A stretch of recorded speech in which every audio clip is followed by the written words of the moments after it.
ಮೂಡಬಿದ್ರಿಯ circle inspector ಮೇಲೆ case ವಿಚಾರಕ್ಕೆ ಸಂಬಂಧಪಟ್ಟಂತೆ ಸರ್ಕಲ್ ಇನ್ಸ್ಪೆಕ್ಟರ್ ಸಂದೇಶ್ ವಿರುದ್ಧ ಆರೋಪ ಕೇಳಿ ಬರ್ತಾ ಇದೆ. ಈಗಾಗಲೇ ಲೈಂಗಿಕ ದೌರ್ಜನ್ಯದ ಆರೋಪವನ್ನ ಮೂಡಬಿದ್ರಿಯ ಸರ್ಕಲ್ ಇನ್ಸ್ಪೆಕ್ಟರ್ ಮೇಲಿರೋದು. ಬ್ಲಾಕ್ ಮೇಲ್ ಆರೋಪ ಕೂಡ ಕೇಳಿ ಬರ್ತಾ ಇದೆ. ಹಲವು ಮಹಿಳೆಯರ ಮೇಲೆ ದೌರ್ಜನ್ಯ ಮಾಡಿರುವಂತಹ ಆರೋಪ ಕೇಳಿ ಬರ್ತಾ ಇರೋದು. ಮಂಗಳೂರಿನ ಕಮಿಷನರ್ ಕಚೇರಿಯಲ್ಲಿ ಸಂದೇಶ್ ವಿಚಾರಣೆ ಆಗ್ತಾ ಇದೆ. ಕೇಸ್ ಬಗ್ಗೆ ವಿವರಣೆಯನ್ನ ಪಡೆಯಲಿದ್ದಾರೆ ಪೊಲೀಸ್ ಕಮಿಷನರ್. ಎಲ್ಲ ಆಯಾಮದಲ್ಲೂ ಬ್ಲಾಕ್ ಮೇಲ್ ಮಾಡಿರೋದು ಹೌದಾ, ಮಹಿಳೆಯರ ಮೇಲೆ ದೌರ್ಜನ್ಯ ಆಗಿರೋದು ಹೌದಾ ಅನ್ನುವಂಥ ವಿಚಾರಕ್ಕೆ ಸಂಬಂಧಪಟ್ಟಂತೆ ತನಿಖೆ ಆಗಲಿದೆ. ಗೃಹ ಸಚಿವರು ಡಿಜಿಪಿಗೂ ದೂರು ನೀಡಿದ್ದಾರೆ. ಸಂತ್ರಸ್ತ ಮಹಿಳೆ, ಸಂತ್ರಸ್ತೆ ಮಾತ್ರ ಅಲ್ಲ, ಸಂತ್ರಸ್ತರು ಮಹಿಳಾ ಆಯೋಗಕ್ಕೂ ಕೂಡ ದೂರನ್ನ ಕೊಟ್ಟಿದ್ದಾರೆ. ಸಂತ್ರಸ್ತೆಯರು ಠಾಣೆಗೆ ಕರೆಯಿಸಿ ಚಿತ್ರಹಿಂಸೆಯನ್ನ ನೀಡುತ್ತಿದ್ದಾರೆ ಅಂತ ಕಂಪ್ಲೇಂಟ್ ಅನ್ನ ಕೊಡಲಾಗಿದೆ. ಪೊಲೀಸ್ ಸ್ಟೇಷನ್ಗೆ ಕರೆಸಿಕೊಂಡು ನಮ್ಮ ಮೇಲೆ ಬ್ಲಾಕ್ ಮೇಲ್ ಅನ್ನ ಮಾಡಿ ಲೈಂಗಿಕ ದೌರ್ಜನ್ಯ ಹೆದರಿಸುವಂತಹ ಕೆಲಸವನ್ನ ಮಾಡುವಂತಹ ಕೆಲಸವನ್ನ ಸರ್ಕಲ್ ಇನ್ಸ್ಪೆಕ್ಟರ್ ಸಂದೇಶ್ ಮಾಡಿದ್ದಾರೆ. ಮೂಡಬಿದ್ರಿಯ ಸರ್ಕಲ್ ಇನ್ಸ್ಪೆಕ್ಟರ್ ಆಗಿರುವಂತಹ ಸಂದೇಶ್ ವಿರುದ್ಧ ಈ ಆರೋಪ ಕೇಳಿ ಬಂದಿರೋದು. ಮಹಿಳಾ ಆಯೋಗ ಕೂಡ ಇದಕ್ಕೆ ಎಂಟ್ರಿ ಕೊಟ್ಟಿದೆ.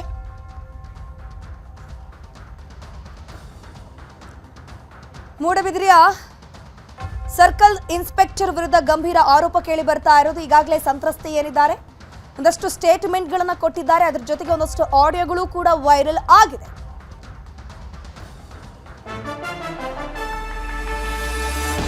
ಮೂಡಬಿದ್ರಿಯ ಸರ್ಕಲ್ ಇನ್ಸ್ಪೆಕ್ಟರ್ ವಿರುದ್ಧ ಆಕ್ರೋಶ ವ್ಯಕ್ತವಾಗ್ತಾ ಇದೆ. ನೊಂದಂತಹ ಸಂತ್ರಸ್ತರಿಯಿಂದ ಸಂದೇಶ್ ವಿರುದ್ಧ ಆಕ್ರೋಶ ವ್ಯಕ್ತವಾಗ್ತಾ ಇರೋದು. ಒಬ್ರಲ್ಲ ಇಬ್ರಲ್ಲ ಸುಮಾರು ಮಹಿಳೆಯರಿಗೆ ಈತ ಕಿರುಕುಳವನ್ನ ಕೊಡ್ತಾ ಇದ್ದಂತೆ. 1 ವರ್ಷದಿಂದ ನಮಗೆ ಕಿರುಕುಳ ಕೊಡ್ತಿದ್ದಾರೆ ಅಂತ ಹೇಳ್ಕೊಂಡು ಮಹಿಳೆಯರು ಅಸಮಾಧಾನವನ್ನು ವ್ಯಕ್ತಪಡಿಸಿದ್ದಾರೆ. ಫ್ಯಾಮಿಲಿ ಗಲಾಟೆ ಕೇಸ್ನಲ್ಲಿ ಗಂಡನನ್ನ ಅರೆಸ್ಟ್ ಮಾಡ್ತಾರೆ. ಬಿಡುಗಡೆಗೆ 25 ಲಕ್ಷಕ್ಕೆ ಡಿಮ್ಯಾಂಡ್ ಅನ್ನ ಮಾಡಿದ್ರು. ಹಣ ಕೊಡದಿದ್ರೆ ಐಬಿಗೆ ಬಾ ಅಂತ ಕರೆದಿದ್ರು.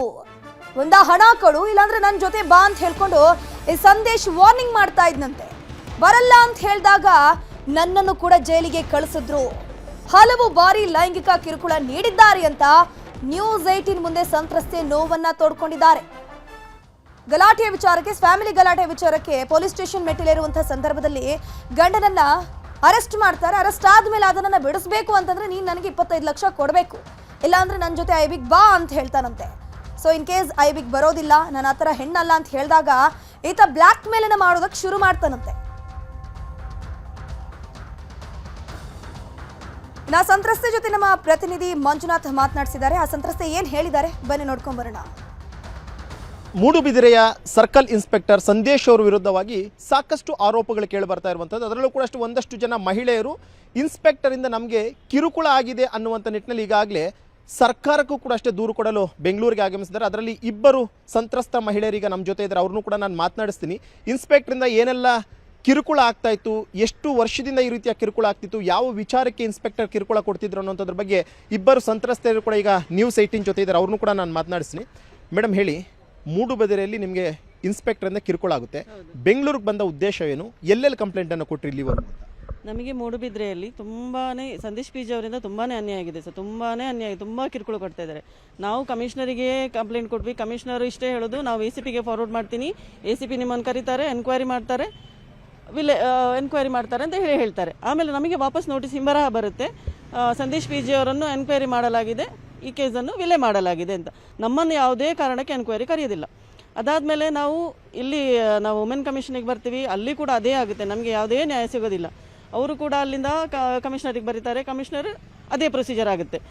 ಆಮೇಲೆ ನಾವು ಇದೇ ಕಿರುಕುಳ ಸಹಿಸೋಕ್ಕಾಗದೆ ಇಲ್ಲಿ ಕೊಟ್ವಿ, ನಾವು ಮತ್ತೆ ವುಮೆನ್ ಕಮಿಷನ್ ಕೊಟ್ವಿ, ಮುಖ್ಯಮಂತ್ರಿ ಕೊಟ್ವಿ, ಹೋಮ್ ಮಿನಿಸ್ಟ್ರಿಗೆ ಕೊಟ್ವಿ, DGIG ಕೊಟ್ವಿ, ಏನೂ ಇದಾಗ್ತಾ ಇಲ್ಲ ಸರ್. ಮೇಡಮ್, ಒಂದು ವಿಚಾರ, ಫ್ಯಾಮಿಲಿ ವಿಚಾರ, ನಿಮ್ಮ ಗಂಡನ್ನ ಯಾವುದೋ ಒಂದು ಫ್ಯಾಮಿಲಿ ವಿಚಾರದಲ್ಲಿ ಇನ್ಸ್ಪೆಕ್ಟರ್ ಅರೆಸ್ಟ್ ಮಾಡ್ತಾರೆ. ಅರೆಸ್ಟ್ ಮಾಡಿದಾಗ ನಿಜವಾಗ್ಲೂ ನಿಮಗೆ ಎಷ್ಟು ಹಣಕ್ಕೆ ಡಿಮ್ಯಾಂಡ್ ಮಾಡಿದ್ರು, ಎಲ್ಲಿ ಡಿಮ್ಯಾಂಡ್ ಮಾಡಿದ್ರು ಅಂತ? ಅರೆಸ್ಟ್ ಮಾಡಿದ ದಿನ ನನಗೆ ಅವರಿಗೆ 1:15 ಅರೆಸ್ಟ್ ಮಾಡಿದ್ದಾರೆ. ಅದು without arrest warrant, without notice, ಏನೂ ಇಲ್ಲ, ಎನ್ಕ್ವೈರಿನೂ ಇಲ್ಲ, ಏನೂ ಇಲ್ಲ. ಡೈರೆಕ್ಟ್ ಅವರನ್ನು ಅರೆಸ್ಟ್ ಮಾಡಿದ್ದಾರೆ. ಯಾವ ಕಾರಣ ಅಂತ ನಮ್ಗೆ ಗೊತ್ತಿಲ್ಲ. ಮಧ್ಯಾಹ್ನ ಅವರನ್ನು ಅರೆಸ್ಟ್ ಮಾಡಿದ್ದಾರೆ. ನನಗೆ ಸುದ್ದಿ ಸಿಕ್ಕುವಾಗ ಸಂಜೆ 7 ಗಂಟೆ ಆಗಿದೆ. ಅಷ್ಟರವರೆಗೆ ನನಗೇನೂ ಗೊತ್ತಿಲ್ಲ. ನಾನು ಹೋದ ಸ್ಟೇಷನಿಗೆ ಸರಿ ಹೀಗೆ ಏನಾಗಿದೆ ಅಂತ ಕೇಳಿದ್ದಕ್ಕೆ, ನಿನ್ನ ಗಂಡನ ಅರೆಸ್ಟ್ ಮಾಡಿದ್ದೀನಿ, ನಿನ್ನ ಗಂಡನನ್ನು ಬಿಡಬೇಕಾದ್ರೆ ನನಗೆ 25 lakhs ಕೊಡಬೇಕು, ಇಲ್ಲಾದರೆ ನನ್ನ ಜೊತೆ ಬರಬೇಕು ಐಬಿಗೆ ಅಂತ ಹೇಳಿದರು. ನಾನು ಯಾಕೆ ಬರಲಿ, ನಾನು 50 lakhs ಕಮಿಷನರ್ ಇವರಿಗೆ ಹೋಮ್ ಮಿನಿಸ್ಟ್ರಿಗೆ ಕೊಟ್ಟು ಈ ಪೋಸ್ಟಿಗೆ ಬಂದಿದ್ದೀನಿ. ನಿನ್ನ ಗಂಡನನ್ನು ಬಿಡಬೇಕಾದ್ರೆ ಈ 2 ಆಪ್ಷನ್ಸ್ ನೀವು ತೊಗೊಳ್ಬೇಕು, ಇಲ್ಲ ನಿನ್ನ ಗಂಡನ ಮೇಲೆ ರೌಡಿ ಶೀಟರ್ ಹಾಕ್ತೀನಿ ಅಂತ ಹೇಳಿದರು. ಎಲ್ಲಿ ಈ ವಿಚಾರಗಳೆಲ್ಲ ಚರ್ಚೆ ಆಗಿದೆ? ಅಲ್ಲಿ ಪೊಲೀಸ್ ಸ್ಟೇಷನ್ನ ಒಳಗಡೆನೇ ಚರ್ಚೆ ಆಯ್ತಾ ಅಥವಾ ಹೊರಗಡೆ ಎಲ್ಲಾದ್ರೂ ನಿಮ್ಮನ್ನು ಮಾತುಕತೆ ಮಾಡಬೇಕು ಅಂತ ಹೊರಗಡೆ ಕರೆಸಿದ್ರೆ ಇನ್ಸ್ಪೆಕ್ಟರ್ ಎಲ್ಲಿ ಅಂತ? ಇಲ್ಲ, ನಾನು ಹೋಗ್ತಿರುವಾಗ ಸರ್, ನಾನು ಸ್ಟೇಷನಿಗೆ ಹೋಗ್ತಿರೋ ಹೊತ್ತಿಗೆ ಅವ್ರು ಹೊರಗಡೆನೇ ಇದ್ದರು. ನಾನು ಹೇಳಿದೆ, ಒಂದು ಇನ್ಸ್ಪೆಕ್ಟರ್ನ ಹೇಗೆ ನಾವು ಮರ್ಯಾದೆಯಾಗಿ ಮಾತಾಡಬೇಕು, ನಾನು ಅದಕ್ಕೆ ಸರ್ ನನಗೆ ನಿಮ್ಮ ಜೊತೆ ಮಾತಾಡಬೇಕು, ನಾವು ಒಳಗಡೆ ಕೂತ್ಕೊಂಡು ಮಾತಾಡೋಣ. ಇಲ್ಲ ನೀನು ಇಲ್ಲೇ ನಿಂತ್ಕೊಂಡು ಮಾತಾಡು, ಅಂಗಳದಲ್ಲೇ ನಿಂತ್ಕೊಂಡು ಮಾತಾಡು, ಒಳಗಡೆ ಹೋದರೆ CC ಕ್ಯಾಮರಾಗಳಿವೆ, ಇಲ್ಲೇ ನಿಂತ್ಕೊಂಡು ಮಾತಾಡಿ, ನಿಂಗೆ ಏನಿಲ್ಲ ಇಲ್ಲೇ ಹೇಳು ಅಂತ ಹೇಳಿದ್ರು. ಆವಾಗ ಈ ಸಂಭಾಷಣೆ ಆಯಿತು ಸರ್. ಇವ್ರಿಗಾದಂಥ ಕಿರುಕುಳದ ಬಗ್ಗೆ ಹೇಳಿದ್ರು, ಗಂಡನ ಅರೆಸ್ಟ್ ಮಾಡಿದ್ರು, ಬಿಡಬೇಕು ಅಂದ್ರೆ 25 ಲಕ್ಷ ಕೊಡಿ, ಇಲ್ಲ ಅಂದ್ರೆ IBಗೆ ನಾನು ಕರೆದಿರೋ ಹತ್ರ ಬಾ ಅಂತ ಹೇಳಿದ್ರು. ನಿಮ್ಗೆ ಏನು ಕಿರುಕುಳ ಆಗಿದೆ? ನಿಮ್ಗೆ ಯಾವ ಒಂದು ಕೇಸಲ್ಲಿ ಸಂದೇಶ್ ಅವ್ರು ಪರಿಚಯ ಆದರು? ನಾವು ಮೇ ತಿಂಗಳಲ್ಲಿ ನಮ್ಮ ಅಕ್ಕಂದು ಮತ್ತು ಅವ್ರದ್ದು ಫ್ಯಾಮಿಲಿ ಕಲಹ, ಆವಾಗ ಅಲ್ಲೊಂದು 16 ವರ್ಷದ ಹುಡುಗ ಇರ್ತಾನೆ, ಅವ್ನು ನಮ್ಮ ಮನೇಲಿದ್ದ, ಅಜ್ಜಿ ಮನೆಯಲ್ಲಿ. ಸೊ ಕೊಲೆ ಬೆದರಿಕೆ ಅಂತ ಕೇಸ್ ಅಂದಿದಾಗ ನಾನು ಮಿಡ್ಲಾಗಿ ಹೋಗ್ತೀನಿ, ಸಣ್ಣ ಹುಡುಗ ಅಂತ ಹೇಳಿ. ಅಲ್ಲಿಂದ ಸ್ಟಾರ್ಟ್ ಆಗಿದ್ದು, ಹೊಡೆದ್ರು ಅಲ್ಲಿ. ಆಮೇಲೆ ಅಲ್ಲಿ ನಮ್ಮ ನ್ಯಾಯ ಸಿಗಲಿಲ್ಲ. ಆಮೇಲೆ ಅದೇ ಸ್ಟೇಷನಲ್ಲಿ ನಾವೇ ನಮ್ಮ ಅಕ್ಕನಿಗೆ ಹೊಡೆದ್ವಿ ಅಂತ FIR ಮಾಡಿದ್ರು. ಆ FIR ಆದ ನಂತರ ನಮಗೆ ತಲೆ ಬಿಸಿ ಆಯಿತು. ನಮ್ಗದಾದ್ರೂ ಪರವಾಗಿಲ್ಲ, ಮಕ್ಕಳು ಬಿದ್ದಿರ್ತಾರ ಅಂತೇಳಿ.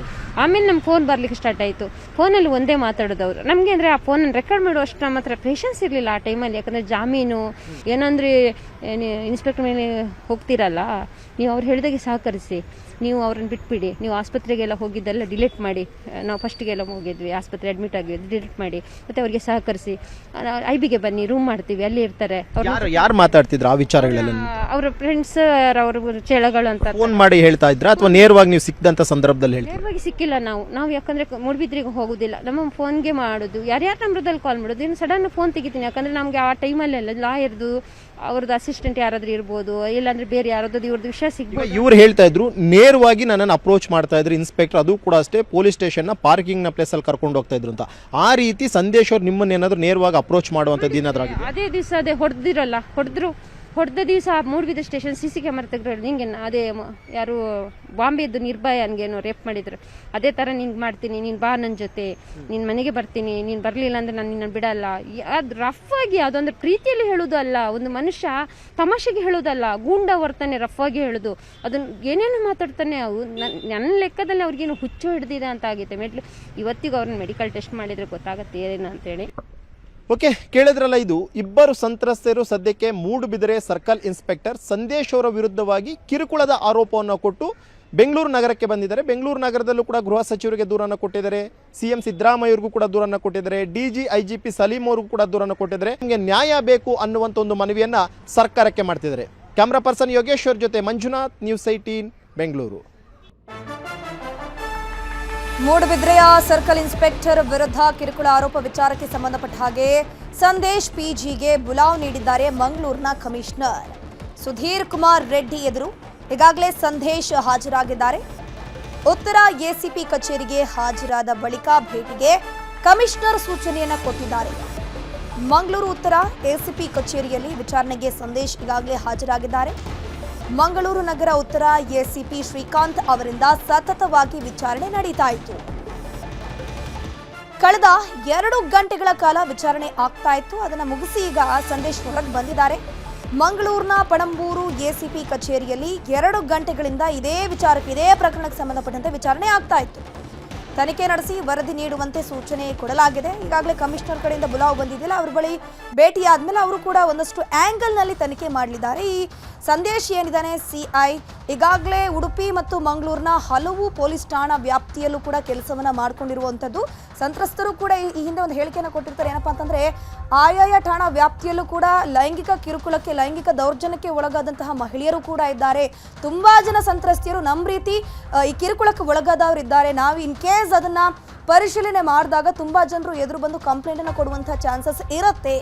ದಯವಿಟ್ಟು ಈತನ ವಿರುದ್ಧ ಕಟ್ಟುನಿಟ್ಟಿನ ಆಕ್ಷನ್ಗಳನ್ನು ತೆಗೆದುಕೊಳ್ಳಿ ಅಂತ ಹೇಳ್ಕೊಂಡು ಈಗಾಗಲೇ ಕಂಪ್ಲೇಂಟ್ ಅನ್ನು ಫೈಲ್ ಮಾಡಿದ್ದಾರೆ. ಅದ್ರ ಜೊತೆಗೆ ಈತನ ಅಧಿಕಾರ ದುರ್ಬಳಕೆ ಮಾಡ್ಕೊಂಡಿರುವಂಥದ್ದು ಇಲ್ಲಿ ಕ್ಲಿಯರ್ ಕಟ್ ಆಗಿ ಗೊತ್ತಾಗ್ತಾ ಇದೆ.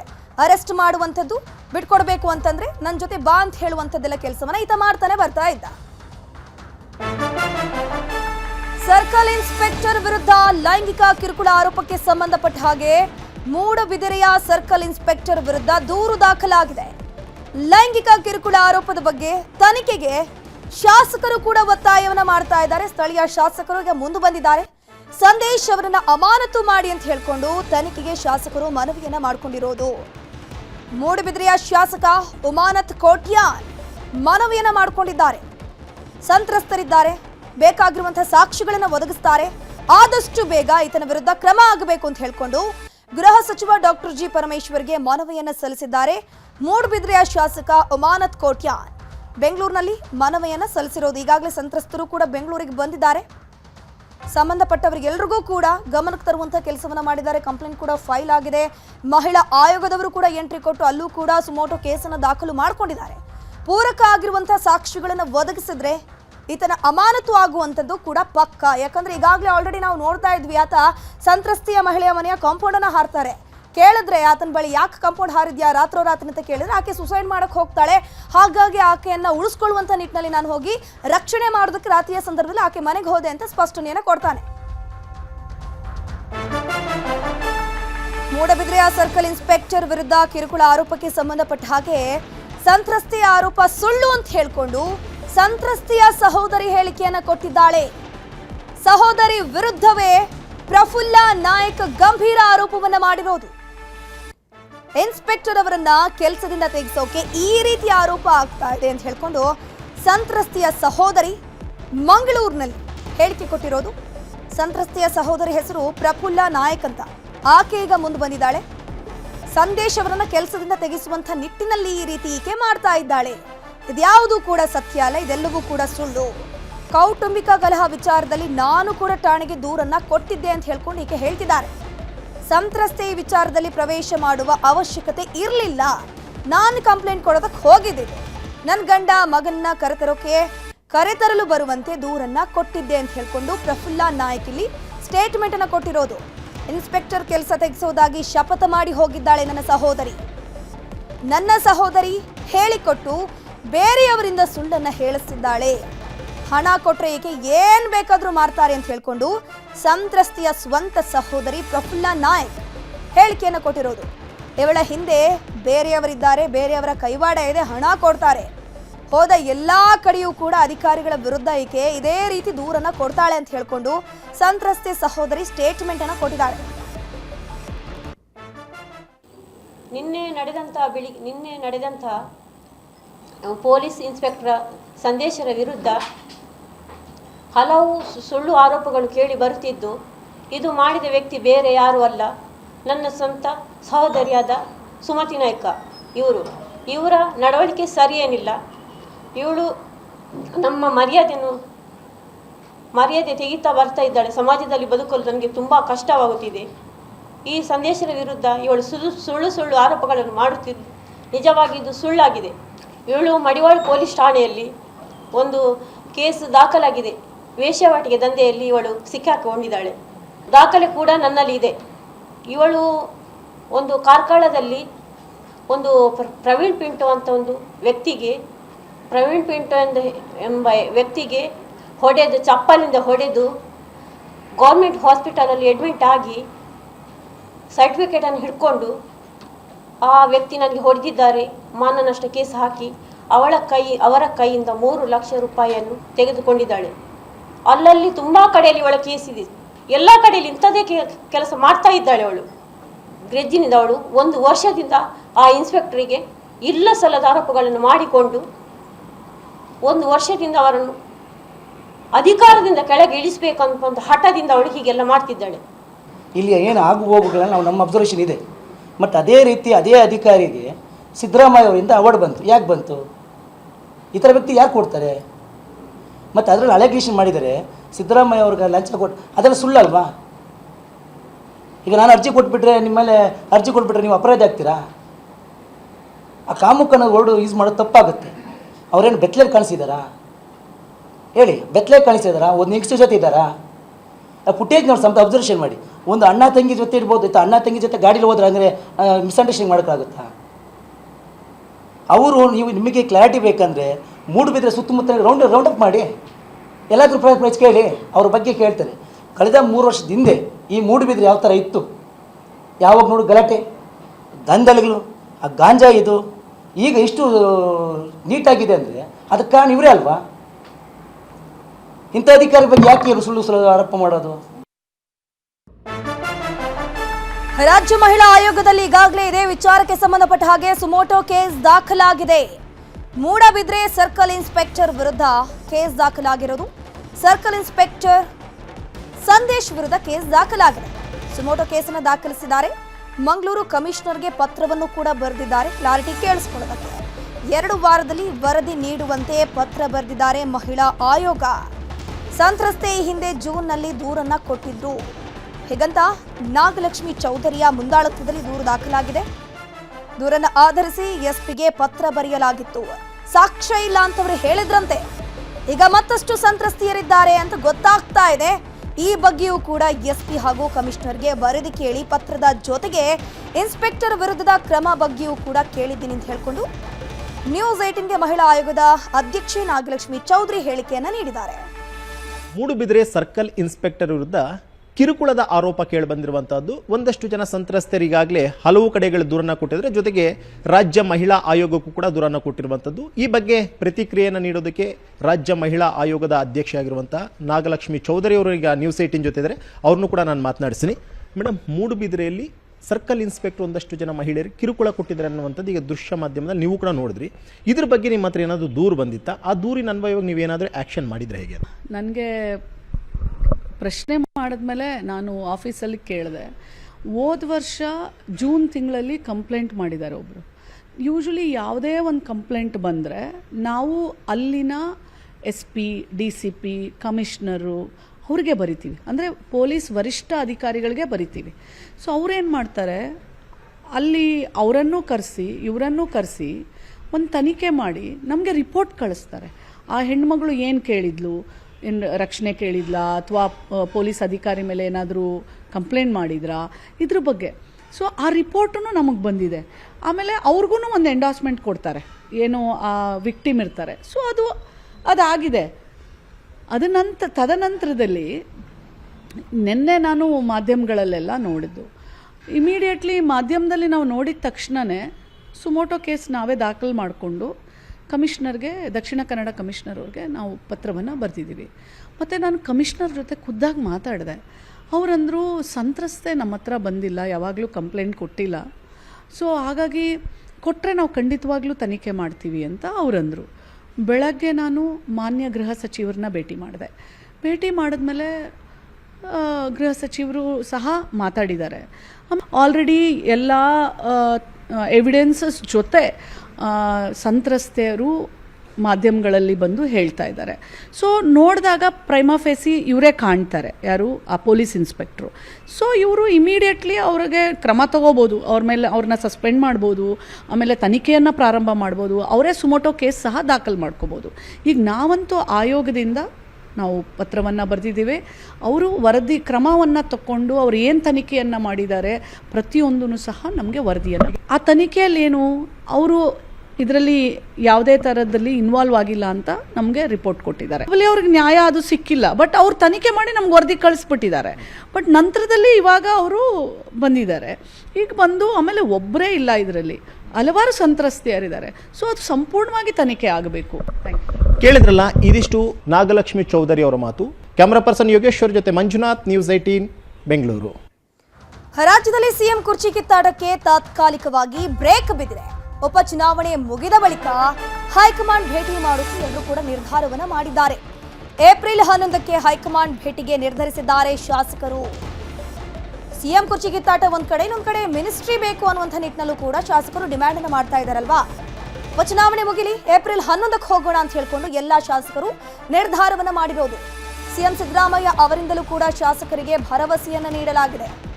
ಉಪಚುನಾವಣೆ ಒಂದು ಮುಗಿದು ಹೋಗ್ಲಿ, ಉಪಚುನಾವಣೆ ಮುಗಿದ ಬಳಿಕ ದೆಹಲಿಗೆ ನಾನು ಕೂಡ ತೆರಳ್ತೀನಿ, ಸಂಪುಟ ಪುನರ್ರಚನೆ ಬಗ್ಗೆ ನಾನು ಕೂಡ ಮನವಿಯನ್ನ ಮಾಡ್ತೀನಿ ಅಂತ ಹೇಳ್ಕೊಂಡು ಸಿಎಂ ಸಿದ್ದರಾಮಯ್ಯ ಕೂಡ ಶಾಸಕರಿಗೆ ಭರವಸೆಯನ್ನ ಕೊಟ್ಟಿದ್ದಾರೆ. ಇದೆಲ್ಲವೂ ಕೂಡ ಮುಗಿದು ಹೋಗ್ಲಿ, ಸಂಪುಟ ಪುನರ್ರಚನೆ ವೇಳೆ ನಿಮಗೆ ನಾನು ಅವಕಾಶವನ್ನ ಕಲ್ಪಿಸ್ತೀನಿ ಅಂತ ಹೇಳ್ಕೊಂಡು ಸಿಎಂ ಅಭಯ ನೀಡಿದ್ದಾರೆ. ನೀವು ಹೈಕಮಾಂಡ್ ನಾಯಕರ ಭೇಟಿ ಮಾಡಿ ಮನವಿಯನ್ನ ಸಲ್ಲಿಸಿ. ಡಿನ್ನರ್ ಮೀಟಿಂಗ್ ಮಾಡಿದ್ದ ಹಿರಿಯ ಶಾಸಕರಿಗೆ ಸಿಎಂ ಒಂದು ಮಾತನ್ನ ಹೇಳಿದ್ದಾರೆ. ನಿನ್ನೆಷ್ಟೇ ಡಿನ್ನರ್ ಮೀಟಿಂಗ್ ಕೂಡ ಇತ್ತು. ಮೀಟಿಂಗ್ನಲ್ಲೂ ಕೂಡ ಶಾಸಕರು ನಮಗೆ ಸಚಿವ ಸ್ಥಾನ ಕೊಡಿ ಅಂತ ಹೇಳ್ಕೊಂಡು ಡಿಮ್ಯಾಂಡ್ ಅನ್ನ ಮಾಡಿದ್ರು. ಸೊ ಅವರಿಗೆ ಉಪಚುನಾವಣೆಯೊಂದು ಮುಗಿಲಿ, ಬೈ ಎಲೆಕ್ಷನ್ ಒಂದು ಮುಗಿದು ಹೋಗ್ಲಿ, ಅದಾದ ಮೇಲೆ ನಾನು ಕೂಡ ಹೋಗಿ ಹೈಕಮಾಂಡ್ ಭೇಟಿ ಮಾಡಿ ಸಂಪುಟ ಪುನರ್ರಚನೆ ಬಗ್ಗೆ ಕೇಳ್ತೀನಿ, ನೀವು ಕೂಡ ಕೇಳಿ ಅಂತ ಹೇಳಿದ್ದಾರೆ. ಶಾಸಕರಾದ ಬಾಲಕೃಷ್ಣ, ಎನ್ಎಸ್ ಹ್ಯಾರಿಸ್, ಅಶೋಕ್ ಪಟ್ಟಣ್, ಷಡಕ್ಷರಿ, ಶಾಂತನಗೌಡ, ನಾರಾಯಣಸ್ವಾಮಿ ಇವರೆಲ್ಲರೂ ಕೂಡ ಈ ಒಂದು ಸಚಿವ ಸ್ಥಾನದ ಆಕಾಂಕ್ಷಿ ಪಟ್ಟಿಯಲ್ಲಿ ಮೊದಲಿನಲ್ಲಿದ್ದಾರೆ. ಇದೇ ವಿಚಾರಕ್ಕೆ ಸಂಬಂಧಪಟ್ಟಂತೆ ಶಾಸಕ ಬಾಲಕೃಷ್ಣ ಕೂಡ ಮಾತನಾಡಿದ್ದಾರೆ. ಏನು ಹೇಳಿದ್ದಾರೆ ಬನ್ನಿ ನೋಡ್ಕೊಂಡ್ ಬರೋಣ. 40 ಜನಕ್ಕೂ ಹೆಚ್ಚು ಹಿರಿಯ ಶಾಸಕರು 3 ಬಾರಿಗಿನ್ನ ಹೆಚ್ಚು ಅವಧಿಯಲ್ಲಿ ಗೆದ್ದಿರ್ತಕ್ಕಂಥ ಶಾಸಕರೆಲ್ಲ ನಾವು ಇವತ್ತು ಮುಖ್ಯಮಂತ್ರಿಗಳನ್ನ ಭೇಟಿ ಮಾಡಿ ಅವರು ಚುನಾವಣೆ ನಂತರ ಈ ಮಂತ್ರಿಮಂಡಲ ರಚನೆ ಮಾಡಿದಂಥ ಸಂದರ್ಭದಲ್ಲಿ 2.5 ವರ್ಷಗಳ ನಂತರ ನಾವು ರೀಶಫಲ್ ಮಾಡ್ತೀವಿ ಅಂತಕ್ಕಂಥ ಮಾತನ್ನು ಹೈಕಮಾಂಡ್, ಮುಖ್ಯಮಂತ್ರಿಗಳು, ಉಪಮುಖ್ಯಮಂತ್ರಿಗಳು ಎಲ್ಲರೂ ಕೂಡ ಹೇಳಿದ್ರು. ಅದರಂತೆ ಇವತ್ತು ನೀವು ಪುನರ್ರಚನೆ ಮಾಡಬೇಕು, ನಮ್ಮಲ್ಲಿರ್ತಕ್ಕಂಥ 40 ಜನ ಶಾಸಕರಲ್ಲಿ ಒಂದು 20 ಜನ ಶಾಸಕರಿಗೆ ನೀವು ಯಾರಿಗಾರು ಮಾಡಿ, ನಮಗೆ ಮಾಡಿ ನಾವು ಕೇಳಲ್ಲ, ಯಾರಿಗಾರು ಮಾಡಿ 20 ಜನ ಹೊಸ ಮುಖಗಳಿಗೆ ಅವಕಾಶ ಮಾಡಿಕೊಡ್ಬೇಕು ಅಂತೇಳಿ ಮುಖ್ಯಮಂತ್ರಿಗಳನ್ನ ಭೇಟಿ ಮಾಡಿ ಇವತ್ತು ನಾವು ಮನವಿಯನ್ನ ನಾವೆಲ್ಲ 40 ಜನ ಸೇರಿ ಸಲ್ಲಿಸಿದ್ದೀವಿ.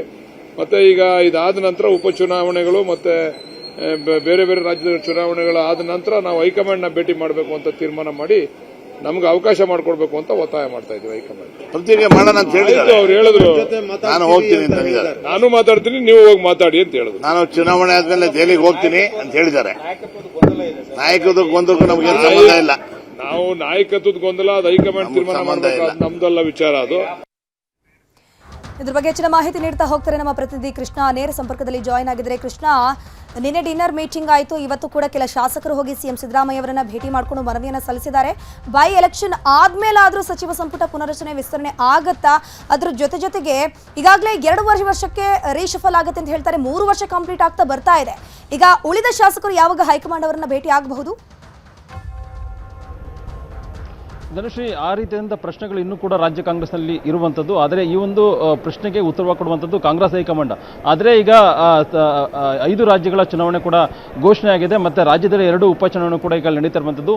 ಈ ಒಂದು ಉಪಚುನಾವಣೆಯನ್ನು ಗೆಲ್ಲಬೇಕಾದಂಥ ಅನಿವಾರ್ಯತೆ ರಾಜ್ಯ ಕಾಂಗ್ರೆಸ್ ಸರ್ಕಾರದಲ್ಲಿರುವಂಥದ್ದು. ಹಾಗಾಗಿನೇ ಈಗ ಹಿರಿಯ ಶಾಸಕರು ಏನು ಮಂತ್ರಿಮಂಡಲಕ್ಕೆ ಪಟ್ಟಣ ನೀಡುತ್ತಿದ್ದಾರೆ, ಈಗ ಮುಖ್ಯಮಂತ್ರಿಗಳನ್ನ ಭೇಟಿ ಮಾಡಿದ ಸಂದರ್ಭದಲ್ಲಿ ಇದೇ ಒಂದು ವಿಚಾರ ಪ್ರಸ್ತಾಪವನ್ನು ಕೂಡ ಮುಖ್ಯಮಂತ್ರಿಗಳು ಮಾಡಿದ್ದಾರೆ. ಏನು ಬೈ ಎಲೆಕ್ಷನ್ ಆದ ಬಳಿಕವಾಗಿ ಹೈಕಮಾಂಡ್ ನಾಯಕರನ್ನ ಭೇಟಿ ಮಾಡುವಂತ ನಿಟ್ಟಿನಲ್ಲಿ ಭೇಟಿಯಾಗಿ ನಾನು ಕೂಡ ಭೇಟಿ ಆಗ್ತೀನಿ, ನೀವು ಕೂಡ ಒತ್ತಡವನ್ನು ಹಾಕಿ ನಾನು ಕೂಡ ಒತ್ತಡವನ್ನು ಹಾಕ್ತೀನಿ ಅನ್ನೋ ಮಾತನ್ನ ಮುಖ್ಯಮಂತ್ರಿಗಳು ಹಿರಿಯ ಶಾಸಕರಿಗೆ ಈಗಾಗಲೇ ಕೊಟ್ಟಿರುವಂಥದ್ದು. ಈ ಎಲ್ಲ ಶಾಸಕರು ಕೂಡ ಮೊನ್ನೆ ತಾನೇ ಡಿನ್ನರ್ ಮೀಟಿಂಗ್ ಅನ್ನು ಮಾಡೋದ್ರ ಮುಖಾಂತರವಾಗಿ ಯಾವ ರೀತಿಯಾಗಿ ಒತ್ತಡವನ್ನು ಹಾಕಬೇಕು ನಿಟ್ಟಿನಲ್ಲಿ ಕೂಡ ಚರ್ಚೆ ಕೂಡ ಮಾಡಿದ್ರು. ಸದನದ ಮಧ್ಯದಲ್ಲೇನೆ ಹೈಕಮಾಂಡ್ ನಾಯಕರನ್ನ ಭೇಟಿ ಮಾಡುವಂತ ನಿಟ್ಟಿನಲ್ಲಿ ಕೂಡ ಮನಸ್ಸನ್ನ ಮಾಡಿದ್ರು. ಆದ್ರೀಗ ಹೈಕಮಾಂಡ್ ನಾಯಕರು ಇವರಿಗೆ ಭೇಟಿಗೆ ಅವಕಾಶ ಮಾಡಿಕೊಟ್ಟಿಲ್ಲ. ಸದನ ಇನ್ನೇನು 1 ವಾರದಲ್ಲಿ ಕೂಡ ಮುಕ್ತಾಯ ಆಗ್ತಾ ಇದೆ. ಮುಕ್ತಾಯ ಆದ ಕೂಡಲೇ ದೆಹಲಿಗೆ ಹೋಗುವಂತ ನಿಟ್ಟಿನಲ್ಲಿ ಕೂಡ ಈ ಒಂದು ಶಾಸಕರು ಕೂಡ ನಿರ್ಧಾರವನ್ನು ಮಾಡಿದ್ರು. ಈಗ ಪಂಚರಾಜ್ಯಗಳ ಚುನಾವಣೆ ಕೂಡ ದಿನಾಂಕ ಘೋಷಣೆ ಆಗಿದೆ. ಇನ್ನೇನಿದ್ರು ಕೂಡ ಹೈಕಮಾಂಡ್ ನಾಯಕರು ಅದ್ರ ಬಗ್ಗೆ ಮಾತ್ರ ಗಮನವನ್ನು ಕೊಟ್ಟಿದ್ದಾರೆ. ಆ ಒಂದು ಚುನಾವಣೆಯನ್ನು ಗೆಲ್ಲುವಂತ ನಿಟ್ಟಿನಲ್ಲಿ ಚುನಾವಣೆ ಆಗೋ ತನಕ ಕೂಡ ಹೈಕಮಾಂಡ್ ನಾಯಕರು ಕರ್ನಾಟಕ ರಾಜ್ಯದ ವಿಚಾರವಾಗಿ ಎಲ್ಲೂ ಕೂಡ ಯಾವುದೇ ರೀತಿಯಿಂದ ತಲೆ ಕೆಡಿಸಿಕೊಳ್ಳುವುದಿಲ್ಲ. ಹಾಗಾಗಿನೇ ಈಗ ಮುಖ್ಯಮಂತ್ರಿಗಳು ಈಗ ಶಾಸಕರಿಗೆ ಒಂದಷ್ಟು ಸಲಹೆಗಳನ್ನು ಕೂಡ ಕೊಟ್ಟಿರುವಂಥದ್ದು. ಏಪ್ರಿಲ್ 11ನೇ ತಾರೀಕು ಎಲ್ಲರೂ ಕೂಡ ಭೇಟಿ ಮಾಡುವಂತ ನಿಟ್ಟಿನಲ್ಲಿ ಹೈಕಮಾಂಡ್ ನಾಯಕರ ಮುಂದಾಗಿ ನಾನು ಕೂಡ ಭೇಟಿ ಮಾಡ್ತೇನೆ ಅನ್ನೋ ಮಾತನ್ನು ಕೂಡ ಹೇಳಿರುವಂಥದ್ದು. ಇದ್ರ ಜೊತೆಗೆ ಹೊಸದಾಗಿ ಗೆದ್ದಂತ ಶಾಸಕರು ಕೂಡ ಮಂತ್ರಿಯೇ ಆಗಬೇಕು ನಿಟ್ಟಿನಲ್ಲಿ ಕೂಡ ಬಹಳಷ್ಟು ಕಸರತ್ತನ್ನು ಮಾಡ್ತಾ ಇದ್ದಾರೆ. ಅವರು ಕೂಡ ಸಭೆ ಮೇಲೆ ಸಭೆಯನ್ನು ಮಾಡೋದ್ರ ಮುಖಾಂತರವಾಗಿ ಒತ್ತಡ ತಂತ್ರಗಾರಿಕೆಯನ್ನು ಮಾಡಿದ್ದಾರೆ. ಮುಖ್ಯವಾಗಿ ಧನುಶ್ರೀ, ರಾಜ್ಯ ಕಾಂಗ್ರೆಸ್ನಲ್ಲಿ ಸಂಪುಟ ಪುನರಚನೆ ಅಥವಾ ವಿಸ್ತರಣೆ ಆಗುವಂಥದ್ದು ಕೇವಲವಾಗಿ ನಾಯಕತ್ವದ ವಿಚಾರವಾಗಿ ಗೊಂದಲಕ್ಕೆ ತೆರೆ ಎಳೆದಂತ ಸಂದರ್ಭದಲ್ಲಿ ಮಾತ್ರ ಅದು ಆಗುತ್ತೆ ಅನ್ನುವಂಥದ್ದು. ಆದ್ರೀಗ ಎಲ್ಲ ಒಂದು ಕಡೆ ಮುಖ್ಯಮಂತ್ರಿ ಸಿದ್ದರಾಮಯ್ಯ ಮತ್ತು ಡಿಸಿಎಂ ಡಿ.ಕೆ. ಶಿವಕುಮಾರ್ ನಡುವೆ ಇನ್ನೂ ಕೂಡ ಪೈಪೋಟಿ ನಡೀತಿರುವಂಥದ್ದು ಅಧಿಕಾರ ಹಸ್ತಾಂತರ ವಿಚಾರವಾಗಿ. ಯಾವಾಗ ಹೈಕಮಾಂಡ್ ನಾಯಕರು ಅಧಿಕಾರ ಹಸ್ತಾಂತರ ವಿಚಾರವಾಗಿ ಎಲ್ಲ ಒಂದು ಕಡೆ ಫುಲ್ ಸ್ಟಾಪ್ ಹಾಕುವ ನಿಟ್ಟಿನಲ್ಲಿ ನಡೆಯನ್ನು ತೋರ್ತಾರೋ ಅದಾದ ಬಳಿಕವಾಗಿ ಸಂಪುಟ ಪುನರಚನೆ ಆಗುತ್ತೆ ಅನ್ನುವಂಥದ್ದು. ಅದೇನಿದ್ರು ಕೂಡ ಅದು ಹೈಕಮಾಂಡ್ ನಾಯಕರು ತೀರ್ಮಾನ ಮಾಡ್ತಾರೆ. ಆದರೆ ನಮಗೆ ಮಂತ್ರಿಮಂಡಲದ ಅವಕಾಶ ಮಾಡಿಕೊಡ್ಬೇಕು ಅನ್ನೋದು ಕೂಡ ಸಂಪುಟದ ಹಿರಿಯ ಸಚಿವರ ಬೇಡಿಕೆ.